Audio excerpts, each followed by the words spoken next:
ನೋಡಿ, ಗಂಧದ ಗುಡಿಲೇ ನಾವಿದ್ದೀವಿ ಅಂತ ಅನ್ಕೋಬಹುದು. ಬಹಳಷ್ಟು ಗಂಧದ ಮರಗಳಿದಾವೆ ಇಲ್ಲಿ. ಇದು ಸಣ್ಣದಾಗಿ ಈಗ ತಾನೇ ಉಟ್ಕೊಂಡ್ರೆ ಗಿಡ. ಇದನ್ನಾಗಲೇ ಇಲ್ಲಿ ಗಂಧ ಸಿಗುತ್ತೆ ಅಂತ ಯಾರು ಟ್ರೈ ಮಾಡಿರ್ತಾರೆ, ಅದು ಮೋಸ್ಟ್ ನೋಡ್ತಾರೆ, ವಾಸನೆ ಬರಲ್ಲ, ಅಯ್ಯೋ ಅಂತ ಹೋಗ್ತಾರೆ, ಈ ಗಿಡ ಹಾಳಾಗುತ್ತೆ. ಅದ್ರ ಬದಲಾಗಿ ಗಿಡ ಬೆಳೆಗೆ ಬಿಡಬೇಕು. ಸುಮಾರು ಒಂದು 12 ಇಂಚು 15 ಇಂಚು ದಪ್ಪ ಆಗಿದ್ರೆ ಅಲ್ಲಿ ಇದು ಗಂಧ ನಿಮ್ಗೆ ಗೊತ್ತಿದೆ ಬುಡದಿಂದನೇ ಮೂಡ್ಕೊಂಡು ಬರುತ್ತೆ. ಅದು ಏನು ನಾವು ಪರಿಮಳ ಅಂತ ಹೇಳ್ತೀವಲ್ಲ, ಗಂಧದ ಪರಿಮಳ ಅಲ್ಲಿ ಮಾತ್ರ ಇರುತ್ತೆ. ಮಿಕ್ಕಿದು ಬೆಳೀತಾ ಬೆಳೀತಾ ಬೆಳೀತಾ ಜಾಸ್ತಿ ಆಗ್ತಾ ಹೋಗುತ್ತದೆ. ಈಗ ಈ ಸಣ್ಣ ಗಿಡದಲ್ಲಿ ನಿಮ್ಗೆ ಏನು ಒಂದು ಅರ್ಧ ಇಂಚಲ್ಲೂ ಏನು ಸಿಗ್ಲಿಕ್ಕಿಲ್ಲ. ಅದನ್ನ ಅರ್ಥಕೊಂಡು ಇದನ್ನ ಉಳಿಸ್ಕೊಂಡ್ರೆ ಖಂಡಿತ ಹೆಲ್ಪ್ ಆಗುತ್ತೆ. ರೆಂಬೆ ಕೊಂಬೆಲ್ಲೂ ಸಿಗುತ್ತೆ ಯಾವಾಗ ತುಂಬಾ ದೊಡ್ಡದಾದ್ಮೇಲೆ.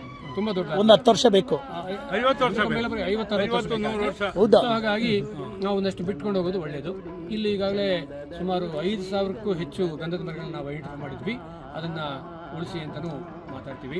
ಇದೆಲ್ಲ ಕೆಲಸಗಳೆಲ್ಲ ಆಗ್ತಾ ಇದ್ದಾವೆ. ಬಟ್ ಏನಂದ್ರೆ ಈ ಥರ ಅರಿವಿಲ್ಲದೆ ಮಾಡುವಂಥ ಕೆಲಸಗಳು ನಿಲ್ಲಬೇಕು. ಆಮೇಲೆ ಇದು ಒಂದು ಗಿಡ ಇದು ಪರಾವಲಂಬಿ ಅಂತ ನಿಮ್ಗೆ ಗೊತ್ತಿದೆ. ಪಕ್ಕದಲ್ಲಿ ಇನ್ನೊಂದು ಮರ ಇರಬೇಕು. ಆ ಮರದ ಸಹಾಯದಿಂದ ರೂಟ್ನಿಂದನೇ ಇದು ಕೂಡ ಬೆಳ್ಕೊಳ್ಳುತ್ತೆ, ಸುತ್ತ ಬೆಳ್ಕೊಳ್ಳುತ್ತೆ. ನಾನು ಒಂದ್ಸಲ 15-20 ಗಂಧದ ಮರಗಳು ಒಂದು ಸುತ್ತ ಬೆಳ್ಕೊಂಡಿರೋದು ನೋಡಿದ್ದೀನಿ.